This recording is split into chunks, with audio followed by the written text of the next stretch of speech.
Yeah. So I'm going to start recording. Josh was going to say something clever, but he couldn't think of anything. So we're just going to go. We gotta wait for the show. Simon, I hope you're not too tired from, I don't know, chopping wood and wrestling bears. I don't know. What have you been doing? Yeah. Oh man, it's just the wilderness is tough these days with just animals snorting cocaine left and right. Yeah, gotta prepare yourself. There's a good joke in there with the recent weather about snow and snowfall, but I've been trying. I can't put anything together off the top of my head like that. Up north over here, we got like a couple inches of snow on Mount Diablo and Mission Peak. Dang, that's close. That's really close. It's been like at nights the lowest was like 32 degrees over here. Yeah, over here it snowed. It snowed in La Crescenta, which often gets up to 100 degrees in the summer. So it's kind of wild to think that it actually snowed there. Yeah, of all places. Just a little update, breaking news. I know you guys are interested in this. Jake Paul just lost to Tyson Fury's little brother. Yeah, split decision. Stop the presses. Oh, guys. Wow. Yeah. Tyson Stop the presses. Knocked him down, and I think that was the deciding factor. Influencer guy is not as good at boxing as he thought he was. That's the headline for today. But he spent millions on getting Tories out right now, and invested millions on, neglecting his social media life to become a boxer. This is like when Michael Jordan tried to become a golfer, but a lot more dumb, because Michael Jordan was. Michael Jordan is a legend, greatest basketball player of all time. True. And Jake Paul is, he's Jake Paul. But if Michael Jordan became decent at baseball, which he wasn't, right?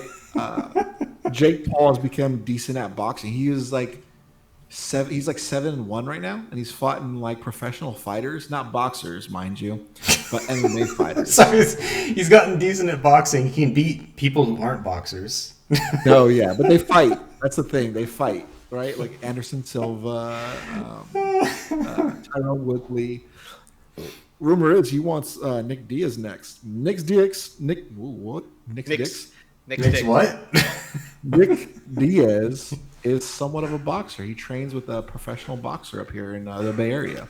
Should they just start a whole league for non-boxers to box to see if they can box? They do. Oh, they do. Oh, they have that.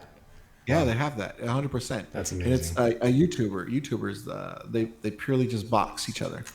Okay. Social media. Of course, that exists. I don't know why I assume that didn't exist. It's 2023. We live in the future. Of course, there's a league for YouTubers to box each other, because that's what our culture has become. Hey, it's easy money, dude. People want to see it. They want it. Maybe we'll get there and we'll box somebody eventually. For a couple $1 million. You think you could take Jake Paul? I think I'm out of Jake Paul's weight class. Just give him more money. Maybe, yeah. I think Simon could take Jake Paul. He's got that tough vibe. So, looks scrappy. After wrestling a bear high on cocaine, yeah, why not? I'll do it. Let's do it. I'll spend millions of dollars neglecting my social media and try to invest in my own NFT. I wish someone would pay me money not to pay attention to Instagram. That'd be that'd be dope. That'd be amazing. That'd be dope. Yeah. So why not? All right, do we want to actually start the show now for real? Yeah, let's get into this, guys. I'm sorry. Could I share my screen simultaneously with the shared screen right now, or no? Yeah, I can there's a couple ways we could do it. This is the simplest way. I could just make you full screen. Okay. And then if you share your screen, I guess we'll see whatever it is you share. Let's just okay. Cuz I've been playing with MidJourney, and I just wrote some random things, but hold on. Let me see. I just want to remind you, we are recording. This is going to go on YouTube, so Okay, that's fine. I hope you're ready. Breaking some news right now. I hope you're ready for some feedback. It's not inappropriate. I hope not. But we talked about is this cinema, and have our little Oh my God. Little mascot for is this cinema. Is This Cinema. I just check this out. Hold on. I gotta switch over. Just a second. Okay. Just a second. Let's see. Yeah, it looks like it created a new stream. I have to. Oh, really? Yeah, hold on a second. Oh, shoot. Did I just screw this up? Oh, yeah. No, we're learning through technical difficulties. Guys, mind this. Don't mind this. Whether you screwed up or not depends on how entertaining it is to watch me figure this out in real time, I guess. Okay, all right. This would have been nice, Simon, 15 minutes before we started. Like this would have been something we prepared. I'm sorry. I was just doing it while we were talking. I should get out. And I'm just really... He was late. Yeah. He was late, and then he ruins our intro because he wants to show us something that nobody knows but us three. Yeah, it'd be the best. It just... This has turned into a okay. a all right. YouTube OBS tutorial. I've been watching a lot of these actually. Oh, nice. Maybe I should make one. Just for everyone watching right now, what Simon is referencing, because he made nothing is clear to you guys what we're looking at, why we're looking at this. This is going to be a segment called "Is This Cinema?" Right? Yeah. So, I mean, it might be. We haven't even really discussed how this is going to work right. yet. So Simon, right? Everyone listen. Simon decided to, right before we start recording, work on this, and then come late, and then right when we're gonna do the intro to our show, wants to show everybody this and even us this. So the things we do to show how unprofessional we are. Yeah. And how unprepared we are too. Yeah, I'm just gonna just lay it thick on my unprofessionalism and procrastination. So this Boo-waka-cha. isn't lining up correctly because there's something wrong with the video stream. It's fine. Or I think, Simon, maybe your computer is just really small. Maybe. That might be. Yeah. Okay. All right. Anyway, this is your browser. Yeah. So, okay, it's just for some context here. Oh yeah, it's not resizing the image at all. That's wow. crazy. There's like something wrong with it. that Anyway, I wouldn't be surprised. Simon, just go ahead and start talking. This is the king of cinema, right? Yeah, the king of cinema, and we might not get flagged for any like image stuff, but anyways, I think this is hilarious, and so this could be like our logo. And then I'll generate one where he's frowning or crying or something like that, So we'll circle back to this in a future episode. Yeah. Folks. Okay, but I'm glad that we were able to work on this. And who is this guy? Who is this guy we're looking at? He's someone that the ML of MidJourney thinks looks like Martin Scorsese.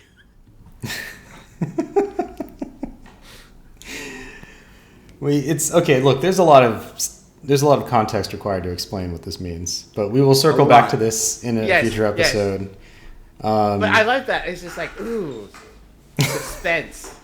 What are they gonna do? Is that what you really think that's what they're thinking right now, or are they just confused as hell? Like, what are we talking about? What is going on? It starts with that. It's like shock marketing, and it's just like. I hope it's a little both.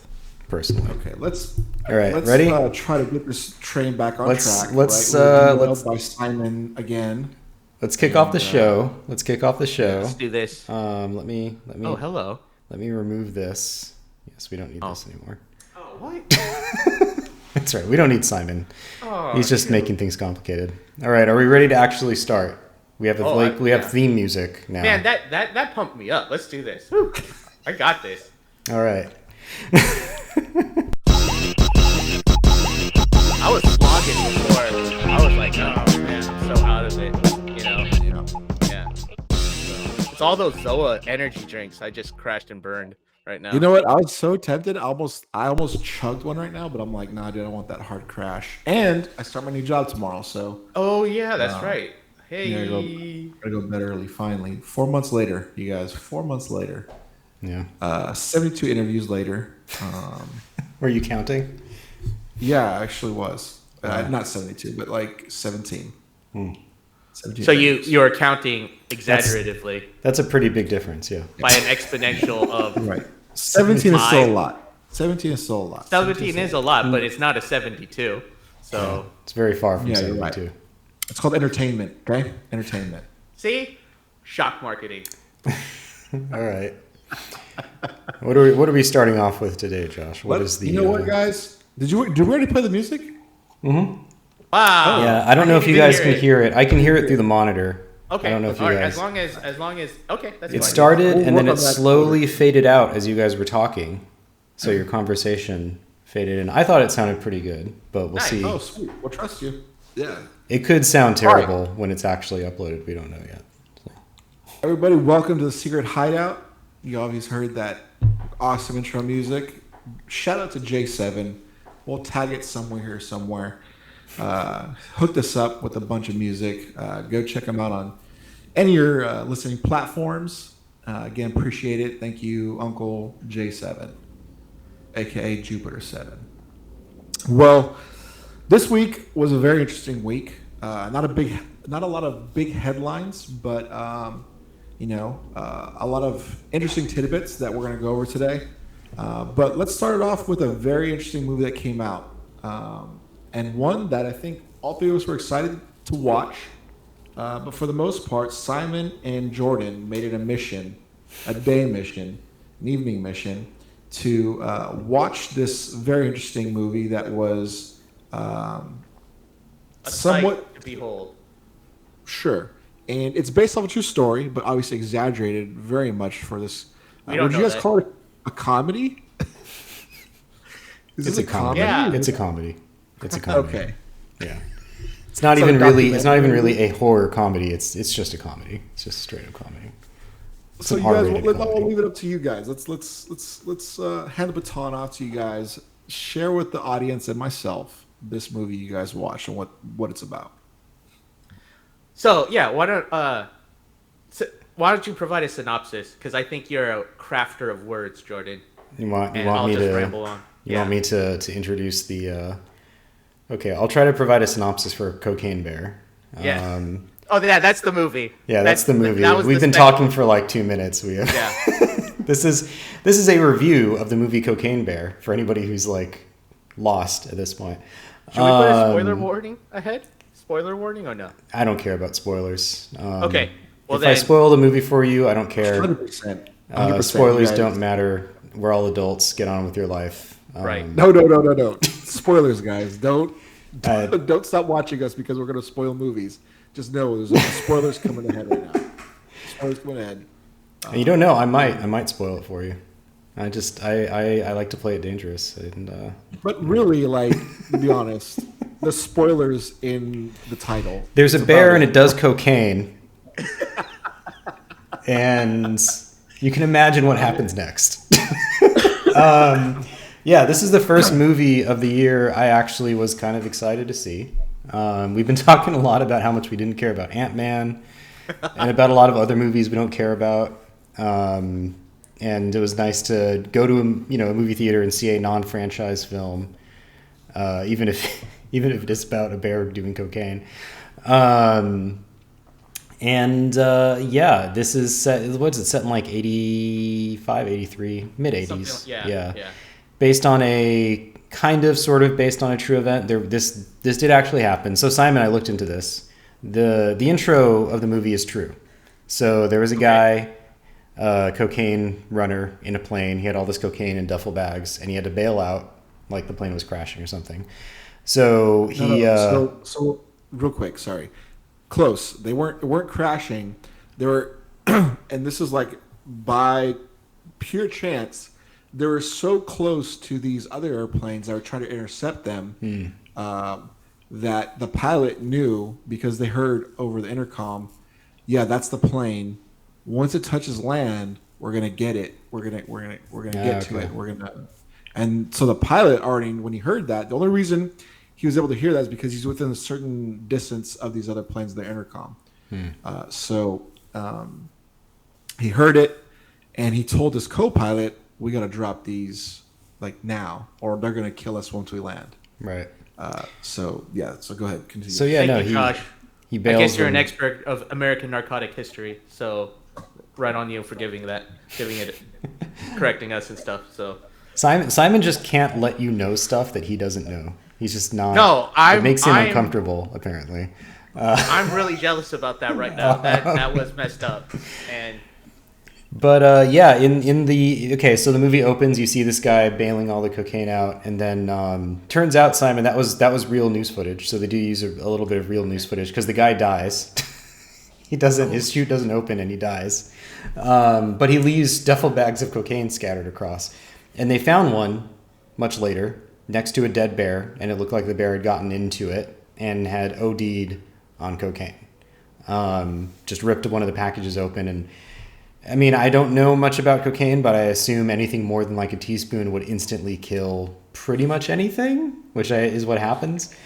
And that's pretty much it. The bear died instantly, but there was a joke. Someone on Twitter made a joke saying there was probably a space of about 5 minutes when that was the most dangerous apex predator on any continent. And someone saw that tweet and decided that they were going to make a movie out of it. Because that's what it is. The bear does cocaine, but it doesn't die. It wants more cocaine. And so you watch all these people, the drug smugglers going to try to recover their drugs, a couple kids who just are playing hooky from school, just various people out in the woods encountering this bear on its quest for more cocaine. And it's trying to like gather the cocaine. It's gathering the cocaine and taking it back to its cubs. And that's where I'll stop, because anything else would be kind of a spoiler, I guess. Yep. It's not like there's a lot of plot. It's really just scene after scene of this bear showing up and killing people. Chaos ensues. Yeah. It's pretty a murderous bear. It becomes a murderous bear. Yeah. Well, that's the funny. Okay, the humorous part of it is the bear isn't particularly murderous. It just wants cocaine, but people keep getting in the way. Or they think the bear's after them and they start shooting at it or something. But the bear just wants the cocaine, and it wants to take the cocaine back to its cubs. And it doesn't really want to deal with people. It thinks that every time it sees a person, they might have more cocaine. That's why it's chasing them.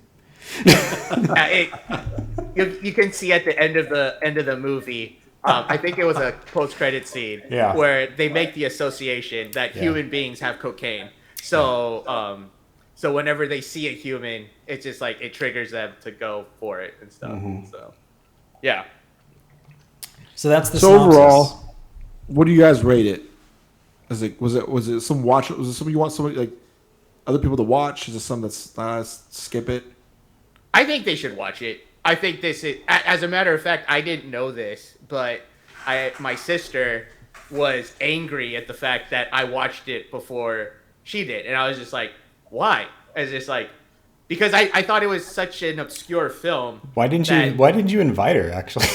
So, okay, don't bring that up, because that's exactly what she said. And I was just like, I'm sorry. I did not know that you were interested in a drug-addicted bear wreaking havoc and rampaging on people. And just like, it's just something, like, for goodness sake, I saw them watch Sound of Music this week. And it's just like, it just didn't connect to me that this is the film that she would want to see. Anyways, I did not know. I was totally wrong. Grace, if you ever listen to this on YouTube, please leave a comment under this video explaining why Simon knows nothing about you, apparently. Just, just doesn't know you at all. I believe, just for the mere fact you guys dress your dog, that you guys would love something like this, where bears want cocaine and murder. A cute little dog is a major plot point in this movie. Yes, that's true. Everyone loves the little dog. Yeah. They want to protect the dog. Yeah. But connections were not crossed. Connections did not make connections in my mind, so that's my fault. I'll take that. I'll take that L of all the millions of L's that I've taken in my life. Right. But anyway, what did you think of the movie? A small tidbit about Simon, real quick. Simon does not make connections very well to anything. You literally got to spell it out for him. What you want. You cannot assume. He's assuming you know what you want.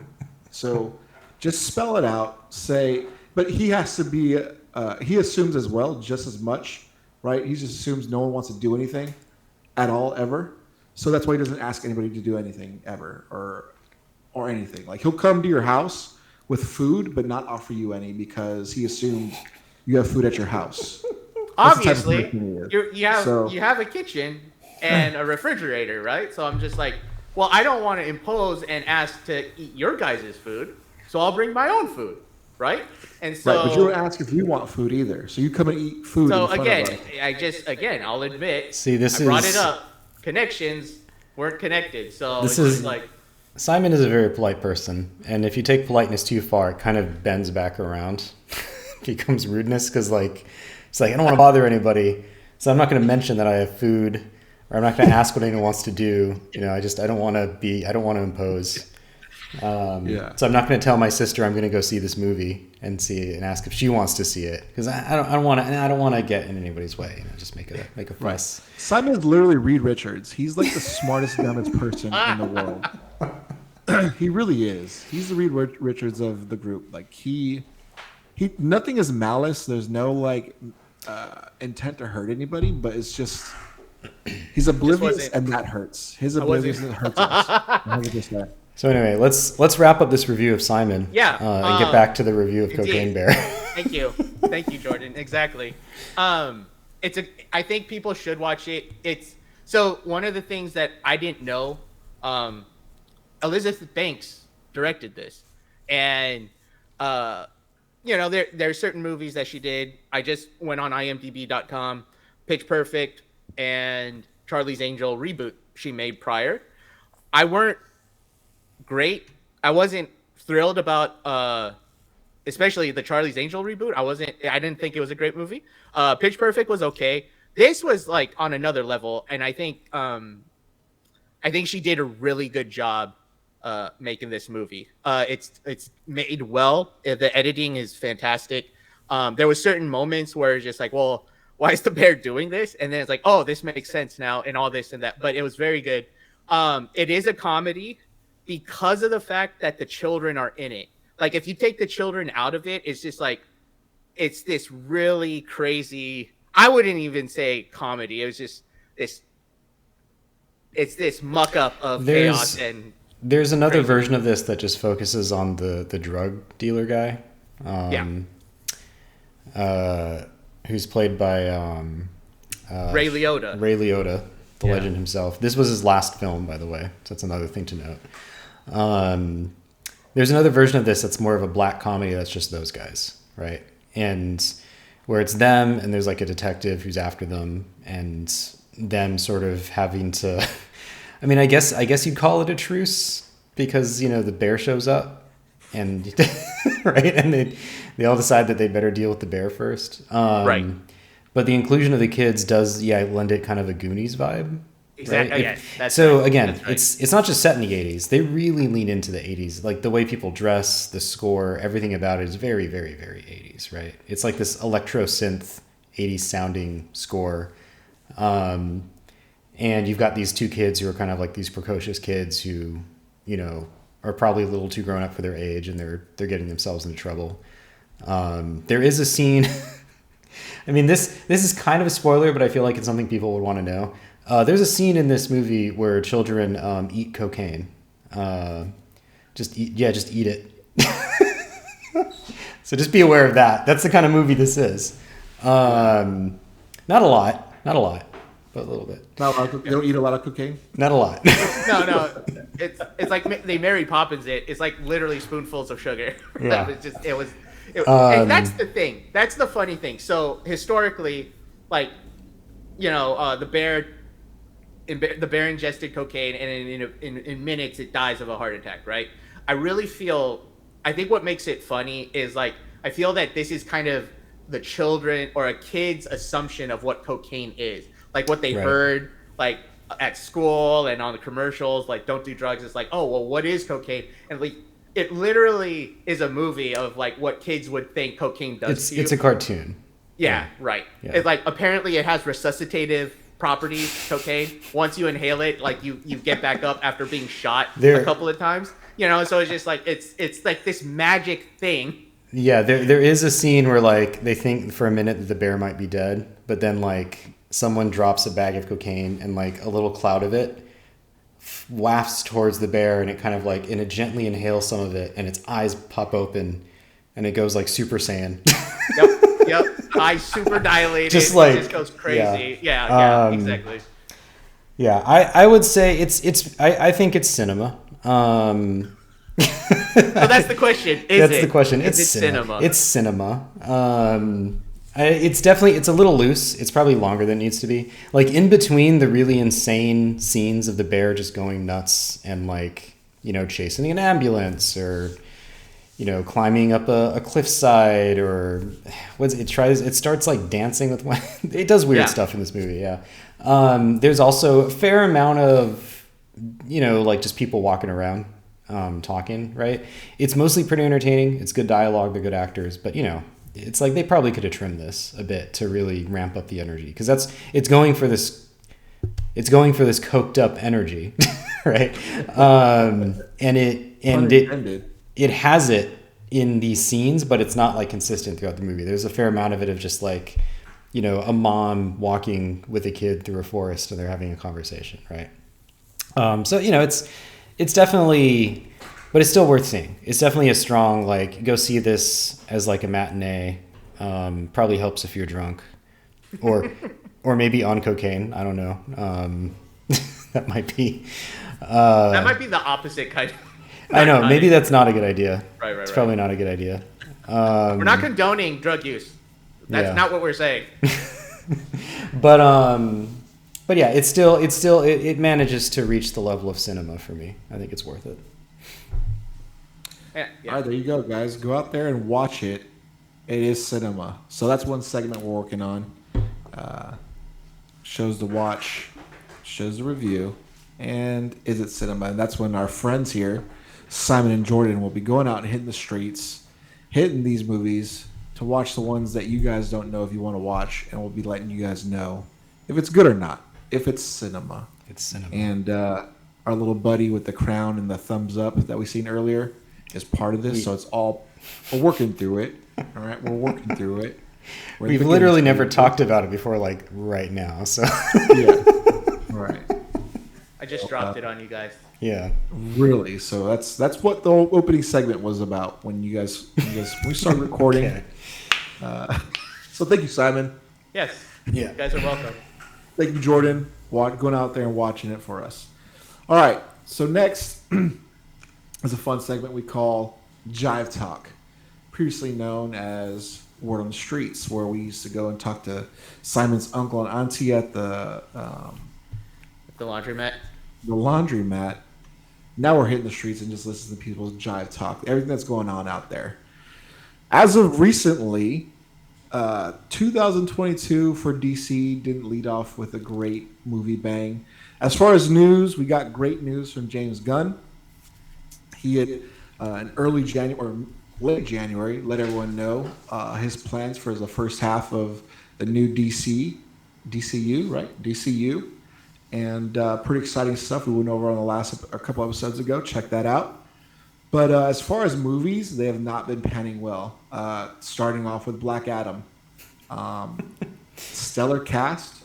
I think some great graphics. But we all knew what we were getting with The Rock. It's just The Rock. It's not even Black Adam. It's The Rock. In cosplay. Yes. The most expensive cosplay of all time. He's the same character in the last 4 movies you've ever watched with Rock, just in a different universe. Right? And it's continuing, it looks like. We've heard some Jive talk about Aquaman 2 being screened and then not ending well for them. And same thing with Shazam. Shazam is trending poorly. So these two big DC for 2023 movies are not looking well. Are you guys surprised at all? I'm not. I think what it was, there was a lot of controversy with a certain case that happened during the time, and I think if they're doing the market research right now and showing it, I think that I think the groups that are watching it are probably, there's that aspect of it in their mindset is like, I don't know. I'm just bringing that up. But I think there was a lot of chaos towards the end of this kind of moment with Warner Brothers and Discovery. So, and then also, I enjoyed Aquaman, the first one. I thought it was a fun, campy, movie, but I thought it was great. That mega battle scene with everything under the sea fighting each other, I thought that was hilariously awesome. But I just didn't expect, okay, what are they going to do next? Because they had a lot in there. I don't know what they would do after the fact. So, one, I wasn't really invested in the sequel. But two, I think there was just other dynamics too that would cause it to be something that other people wouldn't want to watch. So. Yeah. I don't care about these movies, so. I'll pick up from there then. I'm trying to think of something to say. Just like I don't care about these movies. I mean, well, okay. Let me put it this way then. These two movies trending badly. Does it hurt James Gunn's DCU? No, it just makes a stronger case for why they needed to make a change. Because yes, these movies, not only are they not trending well in test screenings, so we've heard, right? But no one is excited for either of these. No one's they took too long to get this stuff out there. You don't. When did they make the first Shazam? How many years ago was that? I think 2017. Yes. 2017. Was it really 2017? It wasn't that long ago, was it? I'll find out. I'm gonna find out for you guys. Okay. It was before COVID. Yeah. So you wait that long, you lose whatever momentum. I remember that first movie came out and it was pretty well received. It wasn't great, but people generally liked it. If they'd had a sequel within a year and a half or whatever, they might have had something. But 2019. 2019. Okay. Came out 2019. The first Aquaman came out in 2018. Shazam followed the next year. Yeah. So they waited too long, and they didn't establish these characters as people you need to care about. They already made the Justice League movie. Right? They killed Superman and brought him back. They defeated Zod. They defeated Doomsday. The only villain left, I guess, is Darkseid, but nobody in the world outside of hardcore nerds knows who Darkseid is or cares. So what are people supposed to care about here? If it's not the characters, if it's not the world building, if it's not the story, right? What are they excited about? So no, I think what's going to happen is they're going to release them probably. Honestly, I would not be completely shocked if. I would be a little shocked if they decided to can Aquaman 2 at some point, like they did for the other movies, just claim it as a loss, right, rather than try to show it. Well, because part of this too is budget. So DC lost what was it, 2-point-something billion in Q4 last year. It's a ton of money, and I don't just mean a lot of money for us. Even for a major studio, that's a ton of money. And so clearly they're putting all of their marketing budget behind the Flash. There's a lot of good buzz around the Flash. They're using the Flash to reset their universe. Mm-hmm. So that's where they're going to put their efforts. And if they're not going to put really good marketing behind these other two movies, then it almost doesn't even matter if they're good. They're not going to do well. They're not going to have a strong opening weekend, which means they probably won't break even, right?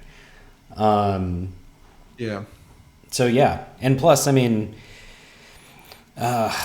there was some, was it Deadline reporting that Cocaine Bear beat Ant-Man this weekend at the box office. So Ant-Man in second weekend has had the biggest drop now of any superhero movie. The last one was Batman v Superman. That had the biggest drop from the first weekend to the second. It was $100 million. Ant-Man has now beat that. Thanks in part to Cocaine Bear.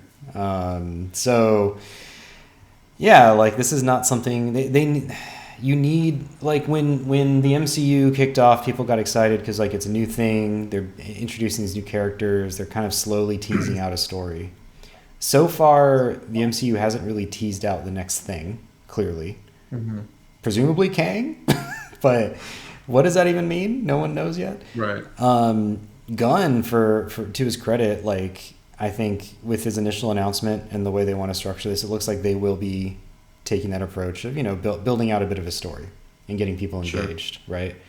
And also having scripts written before they start filming, which is a novel, daring new step in Hollywood cinema. Right. So yeah, I don't have any thoughts about the movies themselves. The Shazam looks like it'll be like whatever. Aquaman 2 probably be a mess. I mean, the first one was a mess. It was like kind of a fun mess, but it was a mess, right? Like it was all over the place. Horrible. He tried to do like freaking 5 different movies in that movie, right? It was Fast and the Furious basically, but with superpowers. Well, right? like Fast and the Furious, but also kind of like Batman 66 with the corny comic book elements, like the octopus playing bongos, like right, like just so many things just thrown into that movie, just a big ol' mess. I expect the next one to also be a big ol' mess. I don't think it'll be good. I think the novelty has been done. So I don't know what they're going to do in this next one. It's going to be like, oh my God, whatever, man. I don't even want to think. I just want more James Gunn movies now. So let it die. So my 2 cents in a quick fashion is that March 17th is the release date for Shazam, and I've probably seen 2 trailers and no posting, no push anywhere else in social media or anything. So that says it all right there. I think they're just trying to push these movies out, make their money, and then really focus on the reset. And really focus on that Flash movie. And do you guys know when the release date for Aquaman 2 is? Probably not. Why would I know that? Exactly. So December 25th. Yeah. Wow. All right. Wow. And so, and it's already, and once this is done, we all have a kind of another figure that, I forgot his name, Aquaman, the actor for Aquaman. Momoa will be Jason Momoa. Transferring over to that role he said he's excited for in James Gunn's universe. We're all expecting to be Lobo, right? Yeah. Like you. So, yeah, nothing exciting here, especially with the new DCU coming out. Also, I mean, what else is coming out in March? Like, so many things. Was it John Wick 4 comes out? Yeah, John Wick 4 towards the end of the month. My goodness. No, that's in June. April, I think. right? Oh, is it? Okay. I'm getting the dates confused. But I mean, Mandalorian's coming out literally in a couple of days. So there's a lot. Like why should I waste energy thinking about these movies when there's so many other things? Yeah, it's just the headlines are saying they're not looking good, and that's what we expected from that regime of the DCEU, right? Mm-hmm. Warner Brothers at that time. They put out crap to make that money. Aquaman 1 was horrible, but it made that what is $100 million or $1 billion or whatever it did. And so just for that fact, they have to make a second one. You know what I mean? Just because it made that much money. Well, it doesn't hurt that it's James Wan, who has been very successful overall. He's okay. But I think he's one of those directors where like you give him too much budget and he just kind of goes crazy. Right? Like, and we've seen great directors, like, I mean, even like George Lucas and Steven Spielberg, right? When they have like too much budget and too much technology available, they just start doing stupid stuff, right? Right? Like, some directors need to be constrained and to be creative, and if they don't have limits, they just start doing. Yeah. And just my last tidbit. There's nothing that I like that James Wan did. And I'm not into his genre at all, his horror genre, not one bit. So Aquaman's like the only one that's out of his realm, right, that he's done. So you got The Conjuring, Insidious, Saw, Megan is the new one he did that just came out with like a fake doll or like a AI type of thing. Mm-hmm. And that is totally not my genre. So not a fan. No, I'm not a horror fan either, but I think from what I know, his movies are pretty well regarded overall. Honestly, but he also directed Fast and Furious movies, so you know. Oh, okay. Yeah, that's why I'm not a fan. Yeah. That's why I'm not a fan at all. So just for context for our audience, Josh does not enjoy cinema, and so he's not a fan of the Fast and Furious franchise. If you call Fast and Furious cinema, Jordan, you're kicked out of here, dude. You're no longer a villain. You do not get to decide what's cinema or not, Josh. You think Transformers is a good movie. So the first one was a good movie. Yeah. Okay, that's it. Exactly. The first one was a good movie. I'm excited for Beast Wars. All right. That was my number one. You do not have a leg to stand on. For 2023, I'm excited for. Yep. That is cinema. Beast Wars is cinema. All right. We beat the dead horse. The old regime of WB is gone. This is the last year of it. On to lighter news, more exciting news, I think. Tom Holland has been rumored to be a live-action version of Spider-Man in Into the Spider-Verse. I think this is exciting. It's a great move for Sony to bring in this Spider-Man that this generation knows and probably can identify with. I'm a big Tobey Maguire and even Andrew Garfield. So your guys' thoughts?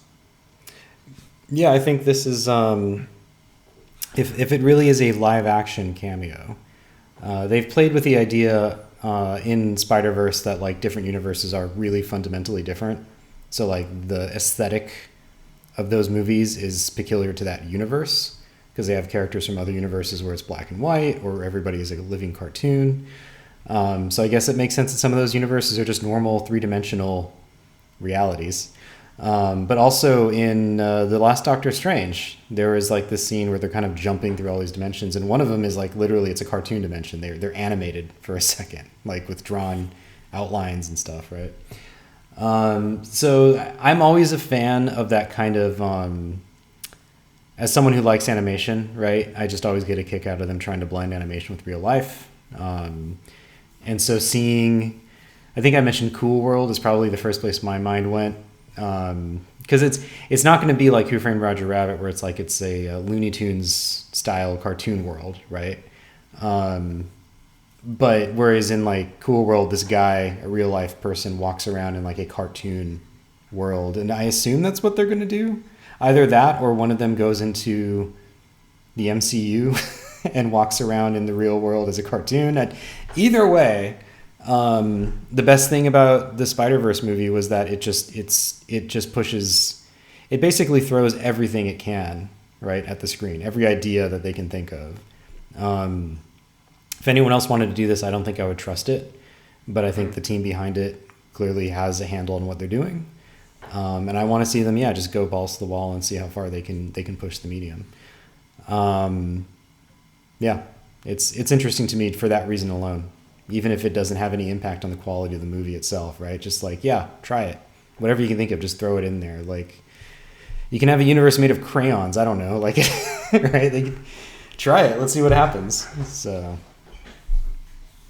I think that this is the perfect reason why. So we're gonna talk about a particular film under the Sony docket that's live action, based off a Marvel character.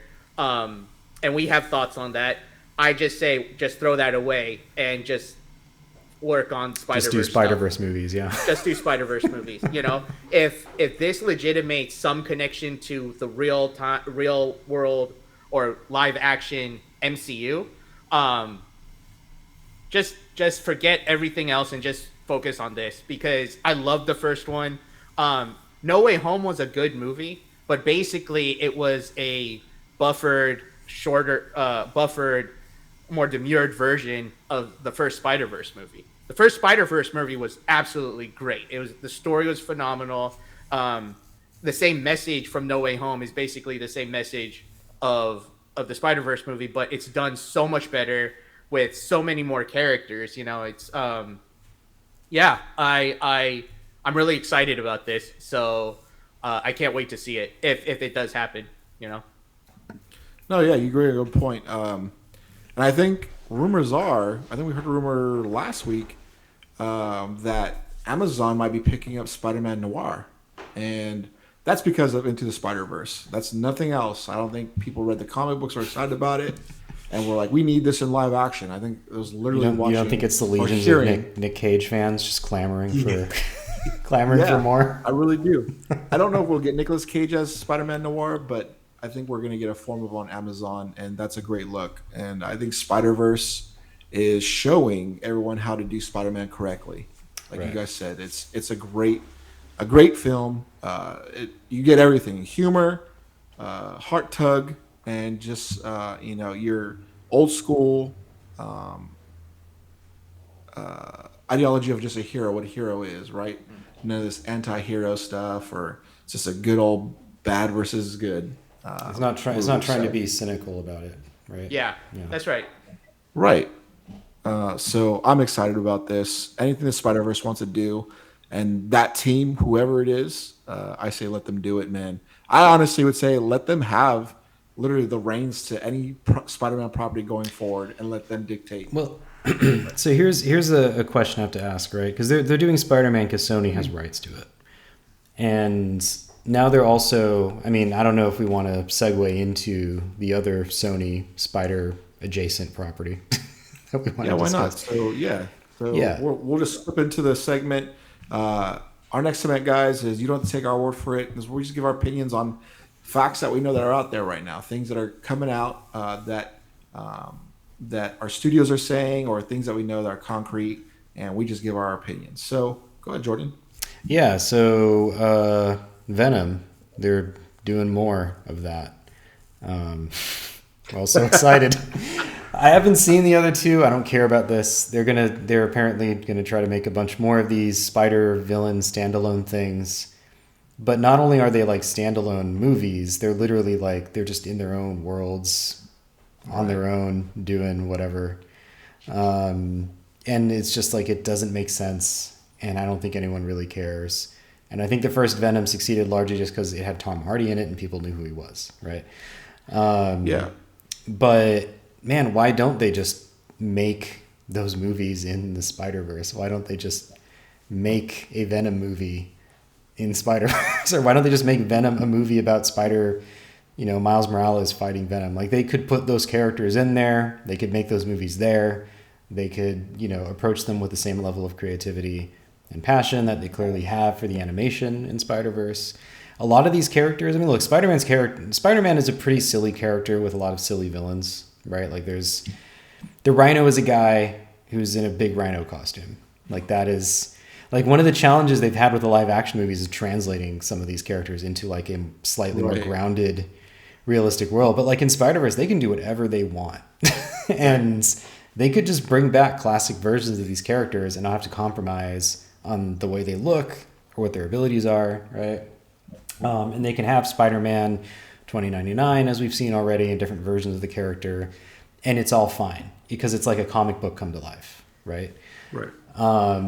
So yeah, I think they should just do that. And the only reason they're not, and I think we all know this, right, is there is kind of this bias against animation in like American culture, right?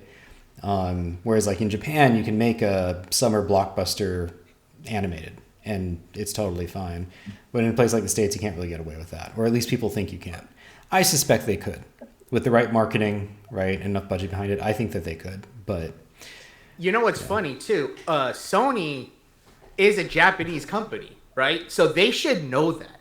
They should know that. Well, I mean, Sony America is like a... That's what I'm saying. There's someone here that's saying, no, this isn't going to make as much money as a live action movie. Right. And someone somewhere is just like, okay, as long as you make money for us, kind of thing, or just like they left it out. Right. But like, it's interesting to me that they are doing this approach. Because who's carrying the banner of like a more traditional look for animation these days? Disney has gone on to just do CG stuff. We've got Pixar doing Pixar stuff.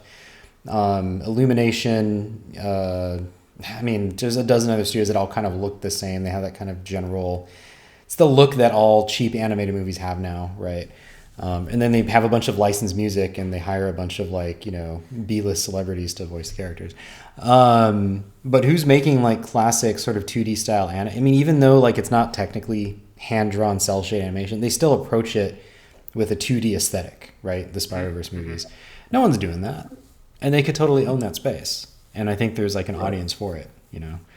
And plus the younger audiences that they really need to show up and see those things to make them family films, like they don't care about 2D versus they don't care about that kind of stuff. They just want to see Spider-Man. So like they're going to see it either way. Yeah. That's my rant for the episode. I'm done now. So I think Venom, the first Venom movie, worked because everyone of some form knows who Venom is, right? Whether it was the animated series or the comic books. Or Spider-Man 3. I guess he was technically... Right. A lot of people saw it, even though almost nobody really liked it that much. It was a horrible movie. Yeah. Right? Horrible movie. We wanted to see how Venom will work without Spider-Man. I think there was... going into the movie, there was more curiosity, right? And I think the big push for that was because they got Tom Hardy as the main actor for the lead. And you're like, well, that's a prestigious actor. He's well known. He could act. He has acting chops, and he ties in with Venom. So I think the curiosity was there. First one, it was good. It was entertaining, but it wasn't. You wouldn't even know he's like a Spider-Man character, right? At all, because Spider-Man's not there, and you got this just giant slime ball that shaded these 4 different kind of blacks. You know what I mean? I was very. I had to watch what I said real quick because I was like, "This sounds." It's not a good look. It wasn't. Yeah, without that spider signia on him, it doesn't look like a Venom to me. But Venom 2 came out. I think horrible ratings. No one liked it. I didn't even watch it because I thought you ruined 2 great Spider-Man villains, but not even having Spider-Man involved, right? And so the only reason we know Spider-Man 3 is coming out is because Hardy recently sent a small video of him doing pre-production shooting in San Francisco. And so the buzz around that wasn't really well received. It wasn't like, oh, everyone's excited. It was kind of just like, oh, okay, well, when are we going to get Spider-Man involved? Right? That's kind of the comments you see in that photo or that video that he posted. Because I think it just doesn't work without him. And so I'm not excited for any more Venom movies. I'm not excited for anything that Sony's coming out with that's in the Spider-Verse, but not into the Spider-Verse, I guess. I don't know how you would say that. Because like there's Into the Spider-Verse world and then the others. I mean, they're not... I guess the important thing is they're not in the Spider-Verse. They're just... they're just there, like it's just Venom alone in a world without any other. We don't know that yet because in Morbius we had Vulture, that character in there. Like he just transferred over, like he literally teleported from Marvel MCU universe to like the Sony universe, and so we had this team up matchup. Or whatever you got going on that confused everyone at the end of Morbius. And so we're getting Kraven the Hunter. And then, oh my gosh. Madam Web, I think is the other Madam Web. Yeah. The Terminator 3. Oh no, 6 now, right? It's like Terminator 6, Spider-Man. Simon, you're muted if you're talking. You've been muted for a while. You just look really excited. Can you hear me now? Yeah. Okay. Dang it. So thank you, Simon, for killing the air right there. Appreciate it. Sorry. Anyway, what were we talking about? Yeah, no. I'll just segue into what I wanted to say about it. You mentioned, Josh, that people were wanting to see a Venom without Spider-Man. My take of it was everyone was expecting when will Spider-Man show up. You know what I'm saying? And I think that's what kept the movies alive. You know, and so I felt like, oh, okay, people kind of forgave that in the first one because it was fun. And it's like, oh, they got to see a really cool looking Venom that wasn't Topher Grace with like the shark teeth when he took the symbiote off. Like, how does that make any sense? You know, kind of thing. But but you had like this bulked, crazy, like roided looking character that was from the comic book, except for the white spider on his freaking chest, right? But I felt like I felt that majority of people like, oh shoot, will Tom Holland show up? And it's like, okay, Tom Holland didn't show up in this one. And then like, I really feel that Sony was playing with the ideas like, hey, maybe he'll show up in the second one. You don't know. Because why? We have Woody Harrelson as Carnage. Everyone likes Woody Harrelson, right? And so it's just like, and I was like, no, we want to see Venom with Spider-Man, right? And then No Way Home shows up. And I was like, oh, is he in the universe? Is he not in the universe? And then we had that really weird, silly end credit scene where like only an ounce of the symbiote is left in the MCU. And it was just like, okay, well, what does that mean? And we don't have that. And so I really feel that a lot of the live action Spider-Man properties, the solo villain picks, a lot of it, and I'm not saying that they're intentionally doing it this way, but I feel that a lot of their marketing is, hey, maybe Tom Holland will show up, you know? And I just think and we've seen over and over again that it's failed us, right? And so I think people are just kind of like burnt out by that, where it's just like, they're not expecting anything now, especially what happened with No Way Home in the end credit scene. It's like, I don't think we're going to see a Spider-Man in this one. So why even bother watching it, you know? So. No, those were some of the worst teases ever to have Venom show up at the MCU and literally do nothing. Yeah, it was really unfortunate, you know. And that so was the dumbest thing, and I don't know whose fault that was. If it was Marvel's, Sony's, someone needs to be fired for that because it made no sense to have him show up in Mexico and MCU, be at a bar, and then just get teleported back. You know what I mean? Like, what is this next Venom 3 movie going to be about? Like his recollection of this MCU universe, or what is it? I don't know. Anyways, let's move on. We'll stick in the Marvel universe.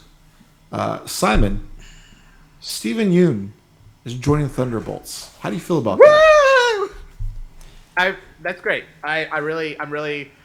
It's, aside from the fact that he's Korean, I think he's a phenomenal actor. I think he's great. Yes. I think he really understands the fan base in many ways, kind of like how Hugh Jackman did for that generation with Wolverine. He hasn't done any Marvel stuff or DC stuff, but Invincible is incredible, and he's a great actor. He's been a lot of comic book. He's been a lot of comic book stuff. Exactly, and so like I think he understands the relationship between him playing these roles and the fan base of those roles. You know, I don't know what to expect. I don't know if he's going to be a villain or a good guy. I really hope he's a good guy because I want him to continue on then, right? Because I think he has potentially the chops to do it. If he's a bad guy, I'm just expecting that they're going to kill him off, and that's going to just be really unfortunate. And I don't want to even think about that. But when you brought this up in the pre-production meeting, I came to find out. I don't know. I wanted to confirm this before, but like apparently they're on track to do an Agent of Atlas movie with the John Woo character from Quantumania, and I'm really excited about that. That's actually going to be great because Randall Park is a phenomenal guy. Yeah. And then like it's a collection of Marvel Asian heroes. That would be fun. And I would look forward to that. And I really hope then Steven Yeun would be a part of that project as well. So this is all great for me. I'm super excited. Context for any hardcore comic book nerds. Randall Park in the movies plays this like kind of like a bumbling cop kind of guy a little bit, but like that character in the comics is basically James Bond. Like whole other character, and he's got this whole thing where he's like a secret agent, and I assume they can't directly adapt that because they've built a very different character, but it could be very much like a Man from U.N.C.L.E. kind of comedy spy thing. And Randall Park is always funny. I actually thought he was pretty good in the failed Blockbuster series that Netflix did that they canceled before it even they released it, and then like the next day they're like, we're canceling it because they're Netflix. It wasn't great, I'm gonna be honest. It wasn't that great, but he was good in it, and watching him was like, I feel like he should be a leading man in something. Like maybe it's not this, apparently it's not the Blockbuster sitcom, but I think he could pull it off, right? And I don't care about the Thunderbolts. I don't know. I'll probably watch it. If it's good, I'll be happy. Steven Yeun's great. I want to see him in more stuff. So if the buzz is good, I'll watch it. Or if we end up watching it for this, I'll watch it. I'd like to see him get more stuff. As you're right, Simon, I hope it's a good role. I mean, there's a lot of characters in this show, right? So, I mean, who knows what this is? Is this a bit part? Is it supporting? Does he have a major role to play? Does this mean he's part of the franchise and he gets to do a bunch of cool stuff? Who knows? But he is a good actor, and I think he's cool. And yeah, it's good news. Yeah, he's really showing up big in, like Simon said, Invincible. Mm-hmm. He was huge in one of my favorite characters in The Walking Dead. And he has a show that's still being in production or post-production, Chew, that I'm really excited about. Chew, you're right. I'm like 10,000 times more excited for that than any of this other stuff. Because Chew is like one of my top 10 comic book series of all time. Like, it's that good. It's so freaking good. I'm excited that they're making it, or hopefully making it. I think Josh, you mentioned they announced this a while back, right? And so it's moving kind of slow, but that's the kind of thing I want to see more of. So like, great, he's going to get that Marvel paycheck. Awesome. But I really hope I really want to see him in more stuff like Chew. So. Right. And like, he's so tied up in a bunch of stuff. It might just be like a cameo role, maybe something really funny. Right. Maybe like he's going to be a neighbor to the Thunderbolts or something. I don't know. Like Ned Flanders, like yeah, like just like, what are you guys doing? You know, I don't know there, General Ross. Something weird, but he's tied up in a lot of things, so it might not be nothing big. It might just be something like, cameo. I don't know, but yeah, I'm excited for it. Thunderbolts is turning out to be a lot better than I thought it was, than what I originally heard. You got Harrison Ford coming in as Red Hulk, supposedly. Superior Supreme, is that his name? Hyperion Supreme. He's gonna be the main villain. And come to find out, Winter Soldier is gonna be the leader of the Thunderbolts. Yay! Wow. Okay. No, I'm just kidding. I thought we all knew that already. I guess I just assumed he would be. I actually.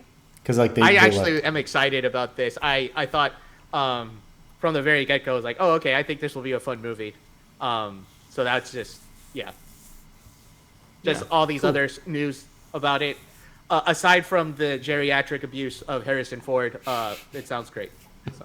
Yeah. So Marvel has some cleaning up to do. House cleaning for sure, especially after Ant-Man. But we're gonna get away from that. Big news from WB, HBO. Lord of the Rings is returning in some format. Don't know how, don't know what capacity, but linked to these projects is Peter Jackson. Okay. We don't know what type of role he's going to be playing, but he mentioned himself that, yeah, I'm in talks with HBO. They're consulting me right now on what these projects are going to be. And if it's something he's interested or want to do, he might pursue it more on a creative level. But as of right now, it's he's helping just build whatever is being built to continue part of the universe that he's created with The Hobbit and Lord of the Rings. With that, we know we have Amazon's Ring of Power. Is that Ring of Power? Rings of Power, yeah. Rings of Power, and I honestly I watched probably 3/4 of the season, and I have not had any interest since to kind of finish it at all. You're not missing much. You're not missing much. And especially knowing that we're not going to get another one until 2026 or something like that, 2025. Wow. The next season is be starting production. Like, that's just nuts, man. That's it's just crazy. No one's going to remember anything about the show anymore. No one's going to go back and watch the show again to try to remember where the next season left off. Like, it's just a waste of time, man. Especially with everything that's coming out. Everything's coming out quicker, faster, and good. Every platform is going to have something good coming out. Yeah. And so to try to keep up, it just makes no sense if you're going to delay it that long. But back to Lord of the Rings, your guys' thoughts? Yeah. I don't know. I'm ambivalent. The original Lord of the Rings trilogy is great. But Peter Jackson, I was just mentioning earlier, like there's some directors that you got to put some constraints around him, and Peter Jackson is one of those directors. Like, because after Lord of the Rings, he went and made that King Kong movie, where he just went crazy with all the special effects he could think of, and we got like a 3-hour movie where King Kong like ice skates at the end, right? And then he came back and did The Hobbit and made 3 god awful movies that were all way too long. Well, in his defense, he was not meant to be what do you call it? To be the director. It was supposed director to be of those. Yeah. It was supposed to be. But see, that's not really a defense, because if he really was that rush for time, why did he expand it to 3 movies and make even more work for himself? Yep. They could have just adapted the book more closely and made it a lot easier, but he didn't. What he did was he just used what you call it script. Well, I can't forget his name. Guillermo del Toro's. Del Toro. So Del Toro already had everything planned out. Peter Jackson was just going to be executive producer. He was going to stand behind, let Del Toro do his thing. And literally the last minute, I think the last month before production, he pulled out. And so he put Peter Jackson in a tight spot to try to create this movie that he had no influence on other than just encouraging his friend. And so he had to pick up the pieces and get this script. But none of this explains the choices he made on that movie. Like there is a interminably long barrel ride sequence where we see Legolas turn into an anime character, just like just jumping from barrel to barrel. Like it's such a ridiculous. All 3 of those movies are insane. I think that's just Jackson's thing, you know. Like when he didn't have to film it in 48 FPS 3D either, but he tried. Yep. Right. Yep. I think with the original trilogy, like, again, he was kind of constrained by the technology of his time, but that made them better. And I don't know how I feel about them continuing in that vein, especially because a lot of what made the Lord of the Rings work with Peter Jackson was that they cut out all the stuff that he wasn't very good at and focused on the stuff that he was good at. So they focused on kind of a more grounded, dirtier version of the books. Like those movies are not like the books at all, really. They leave all of the fairy tale influences on the floor. They leave a lot of the more fantastic stuff on the floor. And I think that's why it works, though, is there's a heavy influence on those books from Beowulf, and that's what they focus on, right? Is like just a darker, more fatalistic, view of that world. But that does not extend to the rest of Tolkien's works. So like The Hobbit is just a straightforward fairy tale. And I don't think Jackson was the right person to direct it, right? Maybe even Guillermo del Toro is a bit of a stretch because he doesn't make straightforward fairy tales. All his fairy tales are like allegories for fascism or something, right? Maybe that's why he pulled out. It's like, I just don't see it here. I can't figure out how to get Nazis in this. How can I get the orcs to be goose-stepping fascists? Gosh. Yeah. And similarly for like the Silmarillion and all those are like these really high fantasy stories where like they're about gods and demigods, and I don't know. We'll see how it turns out. I don't know. They could be great, but to me this sounds like a big dice roll. Like it's hard to see. It's hard based on what we know to really feel confident in anything yet. Right. Yeah. It'd be fun just to get a Legolas and what's the little Gimli? Red bearded guy? Gimli, yeah. Just to have like a good cop, bad cop, or a red cop. guy. Yeah. After Lord of the Rings and them just body counting everybody, when they go to war and how many people they kill. Like it's a fun game, you know what I mean?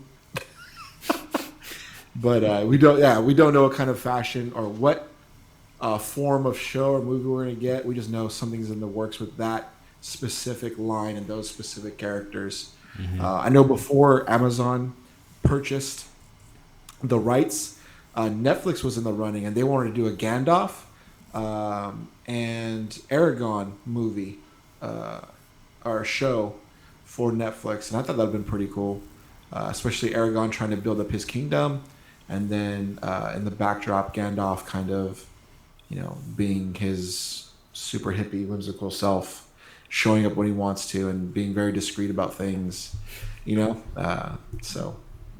But moving on, keep it into the HBO vein.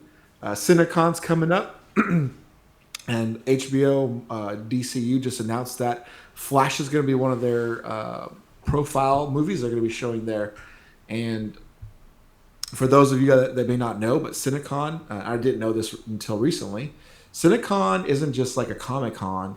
CineCon is like a business production where all the movie theater execs get together and kind of see what movies are going to be a hit, what's not going to be a hit, how many rooms they're going to hold for a certain movie. So I don't know if you go to a movie theater and you see like 10 different showings, right? Those are what these movie theaters are doing. They're creating different showings, like whether it's IMAX, 3D, or all the whatever you have not. And for WB to kind of do this is they're kind of showing they got some big cojones in saying that this is our top dog this year, and just by that, I think they're going to make $1 billion if this is a hit like they say that this is. We might get our own little was it Infinity War that hit almost 1.5 billion? I mean, worldwide. It's got a lot going for it. So yeah, CinemaCon is an industry thing, and yeah, like this is them basically saying, hey, theater, show this movie, right? This is the movie you want to show. You want to make as much money as possible. Show this on as many screens as you can give us, right? Show it around the clock. I mean, we talked last time about how they are essentially selling this movie on Michael Keaton and Batman more than The Flash. But I mean, let's be honest. I myself, like, it sounds like it'll be good. Every indication is that it'll be good. I'm not seeing it because I'm so excited to see the Flash movie or because I think it's going to be a masterpiece. I'm mostly just curious about how they're going to fit frickin' Michael Keaton into this thing alongside the other Batman. And there's going to be 2 Flashes and Supergirl. And it's just like a lot of weird stuff being thrown into the pot there. Although I have to admit the trailers do look pretty good. Solid. Yeah, the action at least looks like it will be very well shot, right? Like just based on what we see in the trailer. And we got Zod. Zod's back. That's nuts. Yeah, it's crazy. Shannon. Yeah, I think they it sounds like they have a winner, right? And CinemaCon is a huge statement of confidence that, like, yeah, we think this is the moneymaker. This is what's going to turn Warner Brothers around, and maybe it's what's going to turn theaters around, because I don't think they've really recovered substantially from COVID. Right. I was looking at some numbers the other day, and it's like there's like the DCEU movies were doing okay, and then COVID hit. And even now that theaters open again, they're still performing about as badly as they were during COVID, right? When they were being simultaneously released on HBO Max. Probably because people, they saw them all and they're like, yeah, this isn't worth my time. So they need something big to come along and be like, this is good. We need something to change people's minds and kind of reset their expectations for what one of these movies can be. It's not going to be a mangled mess that got re-edited by 2 different directors, right? Or completely changed due to studio interference, right? It's going to be a genuine summer blockbuster. It's certainly really interesting news, and gets me a little bit more excited to see this movie. Yeah, so basically, instead of the consumer saying, "Oh, I can wait till it comes to streaming," right? There's this messaging from WB saying, like, "No, we're confident in it as well." Even amidst the controversy of the lead star, we're confident as well that this is a good movie, and we're just kind of leveraged. So the idea is for the consumers, like, oh, I have to watch it. It's not even their messaging that will convince you to watch it. I think it's if they create enough buzz, then people will go see it, and then everyone will feel compelled to see it because they want to be part of the conversation. See, that's the thing that gets people into movie theaters. It goes back to that. Exactly. Yeah, right. You can wait 60 days for it to come to streaming. You can do that for any movie. The reason people go to a movie theater is they don't want to wait because they don't feel like they can. Because, the reason everyone in the world saw The Dark Knight. It's not because everyone in the world's a Batman fan. It's because like that movie generated this kind of buzz where like if you don't see this movie, you can't be part of the cultural conversation that's happening about this movie. You know? I feel that I think you're exactly right, but I think because of the pandemic and because of COVID, I think majority of people aren't saying that anymore. So basically what I'm saying is like I think what this move that Warner Brothers is doing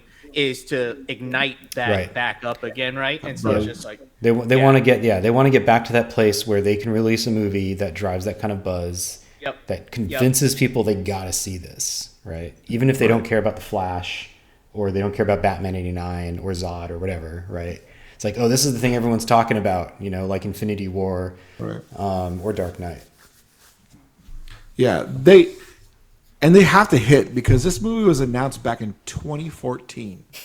2014, so 9 years ago, this movie was announced, and this movie was supposed to be out last year, I believe. It was completed and done last year, but you know, COVID and everything got pushed back again, and then all the other movies that were canceled and then re-edited and shot. Got pushed back again to this year, so there's a lot riding on this. Did we talk about this already in a past episode that the Flash TV series also premiered in 2014? And Grant Gustin has been playing the Flash for 9 years. Yeah. Hundreds of hours of television, and they still haven't released a single Flash movie. So Ezra Miller has been playing the Flash for the last 10 years. Playing almost. The Flash. He's been given the title of Flash. He was given the title and then he was furloughed for 9 years. That's what happened. Well, we kind of. When did Batman vs Superman come out? I think he wasn't in Batman v Superman. He was in Justice League. He was in Batman vs Superman. He was? Remember, he goes to Bruce and goes, Bruce. Oh, that's right. Yeah, the little. Yeah. The mustache. Yeah. So he got 2 1/10. He got 1 1/10 of a movie is to be. Yeah. So, he had a cameo in the Flash TV show. Remember that? Yeah, that's right. He got that just to remind people that he was around. I'm here still. Oh my god! It's gonna be good. It's gonna make $1 billion, I think, and it's gonna help recoup that money that Warner Brothers lost. They really need to hang their hat on something this year, right? Dune comes out next year, right? Dune 2? Yeah. Yeah. It started filming, I think, this year. Okay, yeah. So they can't count on Dune money because Dune money is coming and it's gonna be huge. Yeah. But it's the same company, right? Yeah, that's what he's saying. They don't. The Batman 2, Dune, the two like next big tentpole things aren't happening this year. They need something this year. Now. They need something now. I got it. If I may, though, it's expected, according to IMDb, Dune Part 2 is expected this year, November 3rd. It's in post-production right now. Oh, okay. So it is. Okay. November. I don't know why I thought it was... I expected it next year, too, because, I mean, I feel that, like, the production of that would just be, if not amazing and more than the first one. So I would imagine it would take time to do it, but apparently it's expected this year, November 3rd. Oh, it's 2 years later, 3 years later? 2020 is when it came out? Yes, I think so. Okay, so good for them. All right, moving on.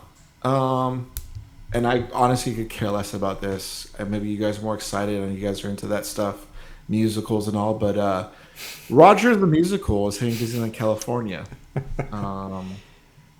Big news, guys. I didn't even like that was a scene in. It was a full scene, like full 15 minutes, I think it was, or 5 minutes in Hawkeye, the TV show. Yeah. And I hated it. I really hated it. I was like, what am I doing watching this? It was cheesy. I know it was meant to be. But for them to bring it to Disneyland California and make people waste the time to watch this sounds ridiculous. I don't know. I think it might hit different when you see it actually live.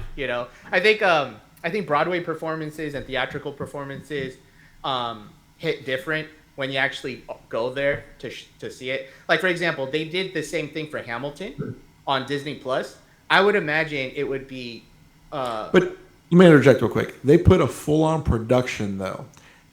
In Rogers the Musical, they're wearing T-shirts. Yeah. Sure, Just but like, T-shirt. Okay, there's nothing spectacular about that. But I feel there's that paper background. Not really paper, but still, it's kind of like that. It's kind of like the limited budget, to do a theatrical release, and just like, hey, look, we can't do $1 million on just costuming, but like, you know who we are by wearing the T-shirt.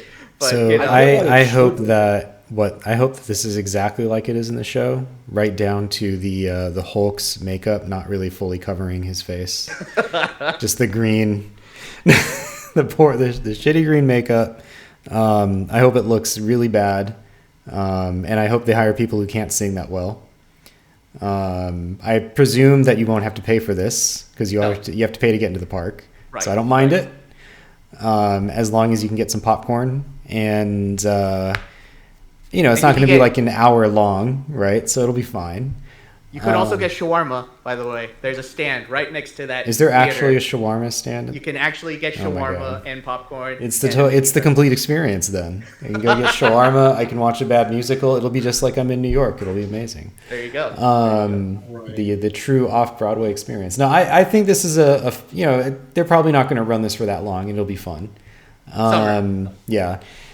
No, I think it's a nice thing to do to raise, because like, look, Disney parks, they aren't what they used to be right now. Simon, you're talking a lot about how NBC Universal is coming for him, hard, right? Like, right. And they used to kind of have a monopoly on the idea of a theme park. When most people thought of a theme park, they pretty much just thought of Disneyland.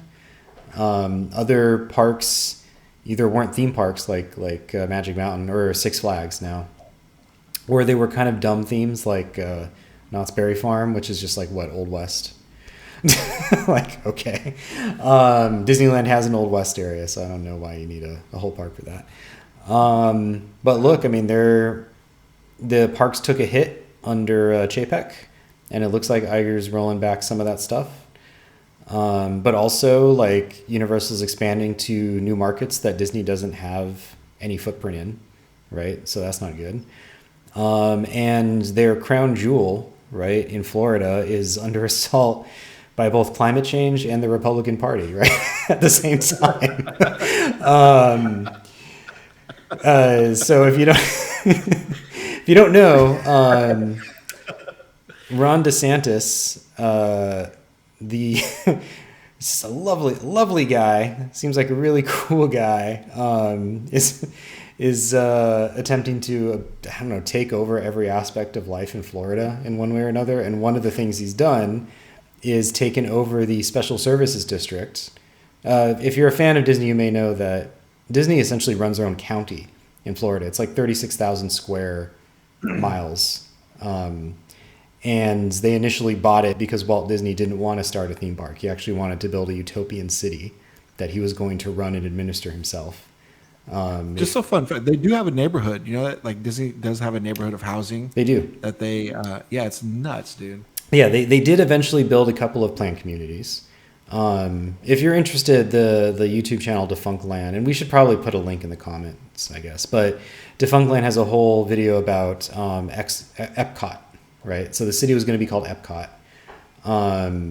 So originally it wasn't just going to be Epcot Center. It was going to be a whole city. People were going to live there, work there. It's going to have like infrastructure. So they bought an entire county, and they formed their own little county government called the Reedy Creek Improvement District. And they currently run their own fire station, their own emergency services, their own water and power. They even technically have the right. This was written up when they initially set up the service district. They have the legal right to build a nuclear plant. So Disney can do that if they want to. They haven't yet. Presumably they're not going to, but they could if they wanted to.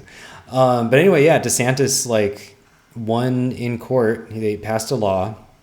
It's a 5-person board that runs it, and it used to just be assigned by the landowners of all the landowners in the district, which was Disney because they own all the land, and they would have 5 people run it.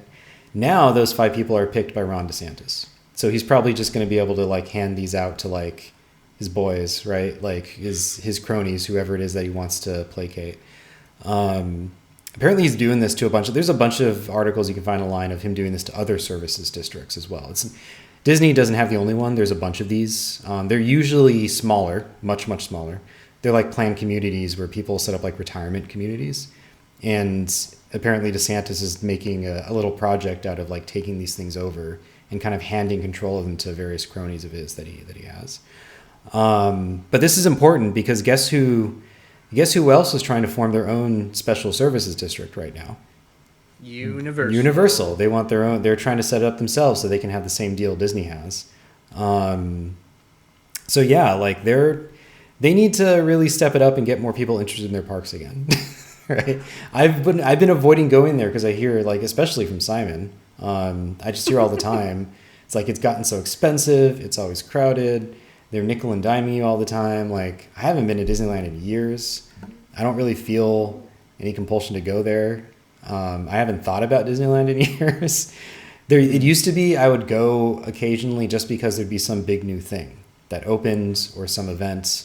But like I can't think of the last time that's happened since Galaxy's Edge, I guess, opens, right? Yep. So yeah, I think it's good that it's happening and people are kind of talking about it and it's a thing. And maybe it'll get somebody to finally go to California Adventure. I'll be honest, I'm not going to go see this because it's in California Adventure. I don't want to go. I might go to Disneyland. I don't want to go to California Adventure. I mean, I fucking live here, dude. Like, why would I want to go to a theme park based on California? I live in California. So, I mean, we talked about. Okay, I'm sorry. Did you want to say something, Josh? I heard you open your mic. No, I was just gonna piggyback off Jordan and be like, yeah. So I was for 3 years, I was a pass holder, right? Annual pass holder. Annual pass holder. Thank you. Sorry, I apologize. We have to get it right. Everyone here has to understand. We have to get it right under Simon's watch. There's a lot of ramifications that we might face if we don't speak correctly on Disney. But I was a Disney's pass holder. We'd come here We'd go there monthly from the Bay Area, drive down there, and enjoy our time. Monthly. Yeah, monthly. Wow. Yeah, and really to get our money's worth, right? Yeah, that's a hell of a trip to make every month. Yeah, thousands of dollars on these annual passes, right? Wow. For 3 of us, and it came with a lot of stuff it made it worth it, right? Free parking, discounts on concession and food, free pass, fast pass, and also picture pass. I don't know what they call that. Photo pass. Thank you, Simon. Photo pass. Simon knows. It was all a great package, and the only things we couldn't do was go to Disneyland during Christmas week and New Year's, and that was it. The rest of the weeks were all great. So now we looked into it after opening up after COVID, and we're like, let's look into see what we do. We have to schedule our dates to go in there. Weekends were the only time we could go. We don't have free parking anymore. Concession discount dropped. Photo passes dropped, and we had to pay additionally for fast passes.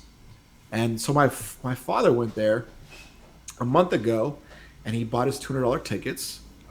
And he couldn't hop. What do you call it? Park hop? Yeah, you can't park hop right now. Yeah. At all, right? So you have to go spend one whole day at one other park and then another whole day at the other park. And like Jordan said, I like going to California, but it's not an all-day park. You're not going to find something to do there all day, right? It lacks in that aspect. But he bought his passes, and he wanted to do Fast Pass, and for him to get onto the new Star Wars ride, what is it called, Rebels? Rise of the Resistance. Rise of Resistance. He had to pay an additional $75 on top of buying a Fast Pass just to get onto Rise. So he spent $200 on his ticket, another $16 or $20 it was like $50 for a Fast Pass. Yep. Right? For the Genie Plus. Genie Plus, sorry, thank you.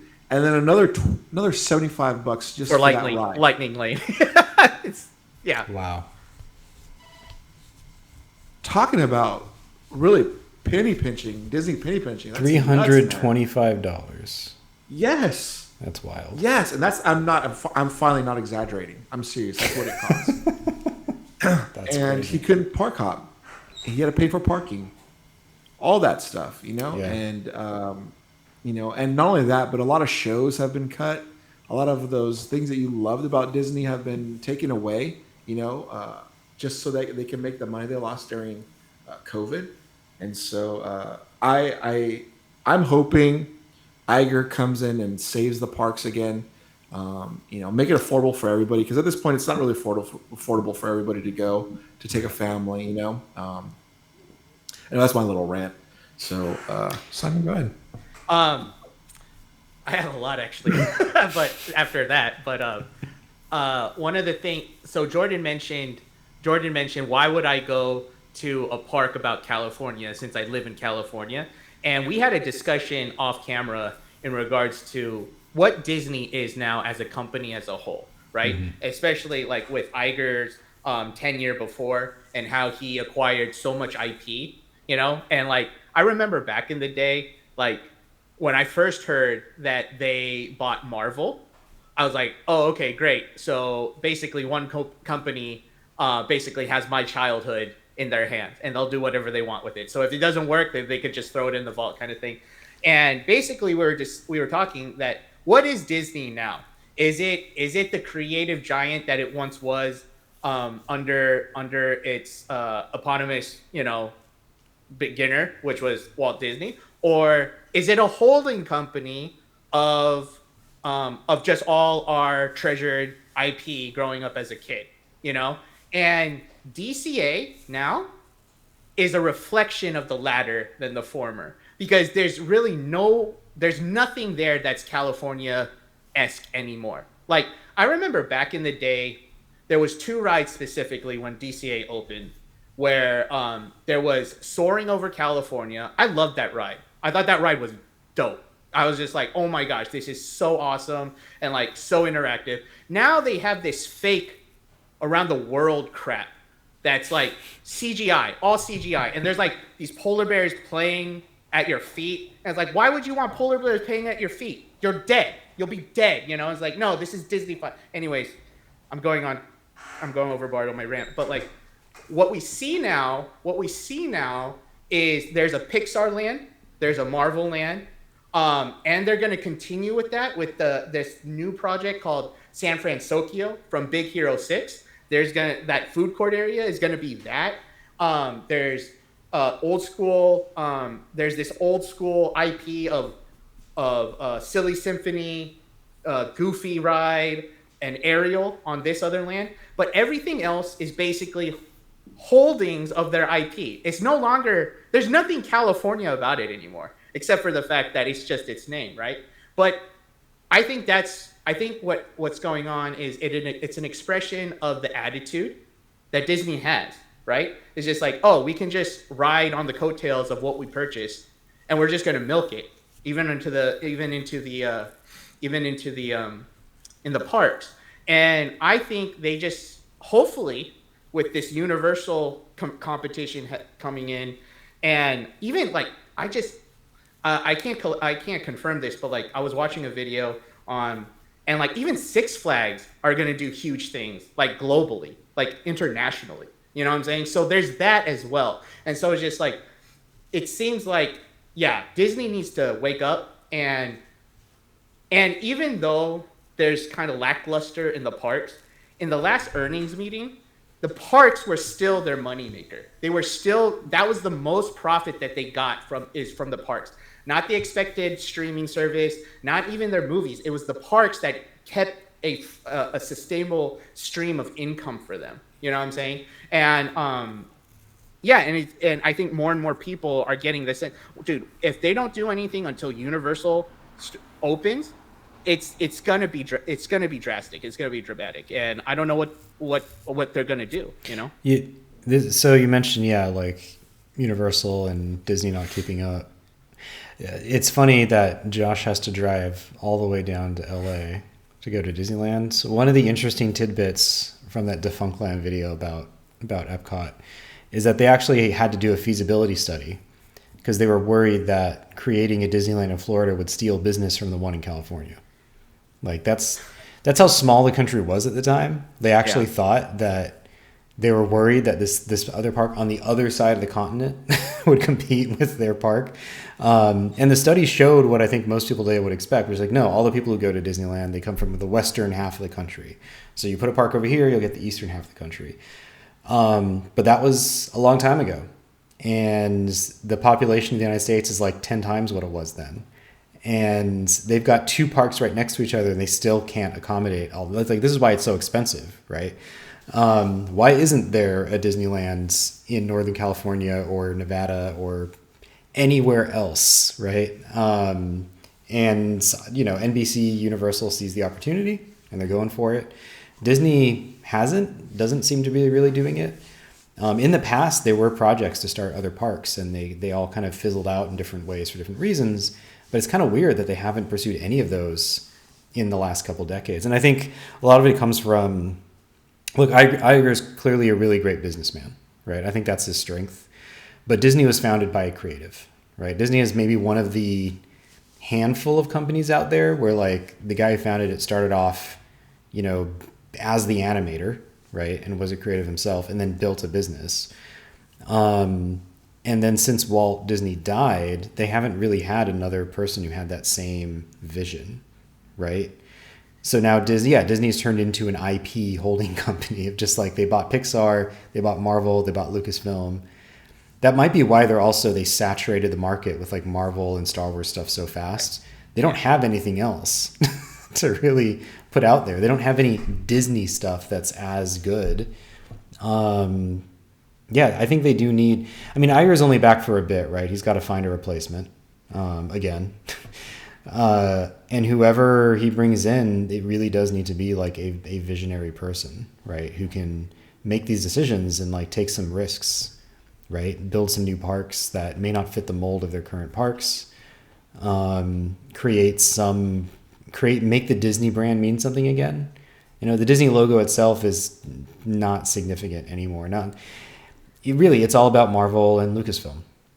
And it's all about the MCU and Star Wars. That's kind of all of their eggs are in those baskets, right? And Pixar, I guess, is still doing its thing, but Pixar will always do its thing. This is why we were talking last time, right? Like about, like he might be getting Disney ready to sell. No one's going to buy Disney. They'll buy the properties Disney owns, right? They'll buy Lucasfilm or they'll buy Pixar, right? But they're not gonna, or they'll buy the Muppets. That's another thing that they own, right? They're not gonna buy Disney. What is Disney? Other than a thing that collects all these other things. So, yeah. Yep. Yeah, Disney has a lot to catch up on and try to fix and right for the next couple of years, or else you're gonna see some more drastic changes because, like you guys said, Universal's coming up. And they have some big properties that I think WB wants to hit on too. They want to refresh that Harry Potter franchise. And if they do that, then their parks are relevant again. Right. You got Super Mario coming up, and that's huge, right? And if you go back to a couple episodes, Simon did a very extensive research on Universal and all the parks they're bringing throughout the nation, really, right? So from Vegas to Florida and Texas, so it's huge. The plans they have for that, and Disney's still stuck in their old ways, which they used to be the ones to, be the pioneers and show everyone how to be creative, and they're not getting that no more. They're not doing that anymore. And like Jordan said, I think you said it perfectly. That the majestic and the greatness of the Disney insignia is not there anymore. It's another thing on a product. That's all it is. You know, it's a cup that you see walking down the aisle again. It's a T-shirt everyone and their mom was wearing. You know, it's just another product that you see. It's not iconic. Like it doesn't have nostalgia feeling like it used to. Yeah. It doesn't have that magic. But yeah. But you know what? I'll end the rant with this. There is a model that I really think that Disney could rely on and maybe utilize, and it's Tokyo Disney.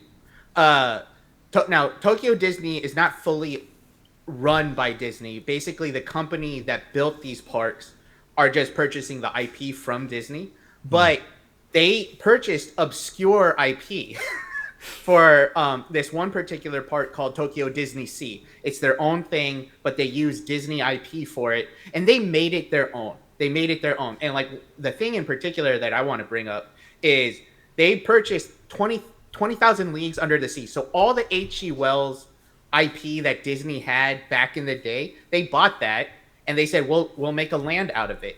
And so it's a brilliant park. It's a beautiful park. It's dope. And guess what? They're expanding because it's being so popular, right? So they're going to have like a Frozen land. They're going to have a Peter Pan land. They're going to have a Pirates of the Caribbean land. You know what I'm saying? It's just, it's the old school IP, you know? That's going to be amazing to me. And it's just one of those goals that I have that I'm saving up. I want to go just because of that, right? And so I think there's a lot that can be learned. There's potential. Disney has so much potential. It's just that I think Jordan nailed it. They put all their eggs in the newest IP that they acquired, which was Star Wars and Marvel, where it's just like, maybe take it easy on that and just figure something out. Figure something else with all the things that you own, all the things that they have, right? So, but just to be fair to everyone else, no one else is like Japan. Japan is nuts, dude. They have their own alleys of things we don't want to talk about right now. They have a giant 30-foot Gundam over there. So, yeah, there's things they're doing that America is not even attempting to do. Any park, right? They have plenty of Pokemon villages over there and mountains and hiking areas just for Pokemon. And it's nuts, dude. So, I'm just saying, if there's... I get what you're saying. I get what you're saying, but Japan's just on another level of entertainment over there. Okay, I concede to that. I just think, though, if there is risk, the step forward to take risk, there's examples of that, right? Sure. Like, we don't have to have, like, high-intensity rides at a theme park. You know what I'm saying? And, like for example, Studio Ghibli opened their theme park. There's no rides there. It's just all walking attractions. Yeah. And that's fine by me. I think that would be... I really wanted Galaxy Edge to be like that. We got super excited about that role-playing fantasy theme park that we... In Utah! Yeah. In freaking Utah! They don't have any rides. You just show up and pretend you're a wizard. That's the entire eat and play. That's it. Just eat and play like the old school days. So in terms of like... Let's put a little bit of concreteness around this, right? Like... When I say like be visionary, take risks, like one of the ideas that they discarded back in the day when they were looking at other locations, and they ended up going with Epcot instead, but like they considered doing a alpine park in the mountains, right? So an alpine theme park. What that looks like today would probably be very different from what they wanted to do then, but like, is it that crazy for them to try to build something like that? It would make sense if Frozen was still a big deal, but they don't seem to want to like take care of that IP, right? They're not like maintaining it the way that they do Marvel, right? So like that's the thing they could do though, and they could probably pull that off. Disney has the corporate infrastructure to make something like that happen. So yeah, I think they can take some risks and do some different things. Because Disney Japan, I think the thing that's interesting about it, right, is that it is basically just a theme park. It's not like full of roller coasters and stuff or anything. Like they've got the Nautilus, right? And you can walk around inside of it. And they just did a really good job making it look real. And people will show up to see that. That's all you got to do. If they built a fanciful ice castle in the Rockies somewhere where you could go skiing, and they had a hotel, and it was like a real life-size thing that looked like it was made of ice, and whatever her name from Frozen lived in it or whatever, and people would probably go to that.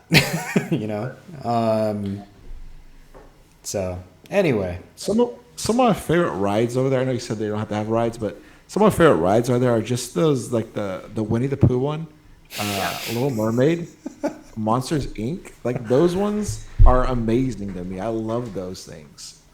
wow, it brings me back to like Chuck E. Cheese days. The animatronics. You know what I mean? Stuff like that. But they put more detail on a Disney level, and you can just do stuff like that. I think that's amazing. For the whole family to look at. You don't have to have like this new Bluetooth. Wireless rides that could change at any moment, but at the same time are hacked every 10 minutes and you can't ride. Like, come on, man, we don't need all that. It's great, but like you have to reset the router for the ride to start again. So yeah, we're talking about Galaxy's Edge, by the way. Rise of Resistance. That ride and Cars Land are railless, so there's no rails that guide you anywhere. They're just dance and move, and it's all computerized and Bluetooth. So, and I heard from somebody told me one time that hackers would go and hook up their Bluetooth and just hack the ride and ruin it. Oh wow! Because they use Bluetooth technology. Yeah, and that's called B experience. Everybody, B experience. So Jordan just yawned. I could yawn 20 times and we're good because I just yawn all the time. But Jordan just yawned. That's how you know it's getting late. Yeah. It's over. We're done, you guys. I think I had fun today. It was a lot of great topics. Disney, come on, pick it back up, dude. Bring the magic back home. DC. Let's wrap this up, guys. Let's wrap DC up. The old DCEU. Wrap it up. Let's throw it in the trash. We're looking forward to James Gunn, what he has for us. And Marvel, you got some work to do. You got some tighten up those reins. Let's go back to the old Chapek's gone now. Okay, it's not about business anymore. Giving the power back to you guys, Imagineers.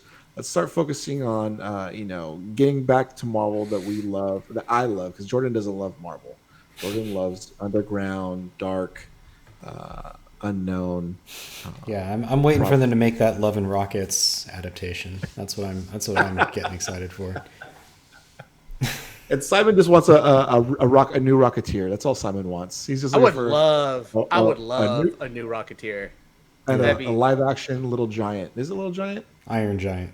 Iron Giant. I would not Disney. No. That's not Disney, right? It's not, but I would not want a live action Iron Giant. That would be. You just want another animated Iron Giant. No, I think, dude, Last Unicorn though, that would be dope. Okay. That would be Bye, guys. Now we know it's time to stop. Thanks for joining us. You guys don't got to go home, but you got to get out of here. All right. Playing the theme music now. Let's see if this works. Fingers crossed. I don't know if you guys can actually hear it. It's slowly fading in. Can you hear it? All right. Yep. Cool.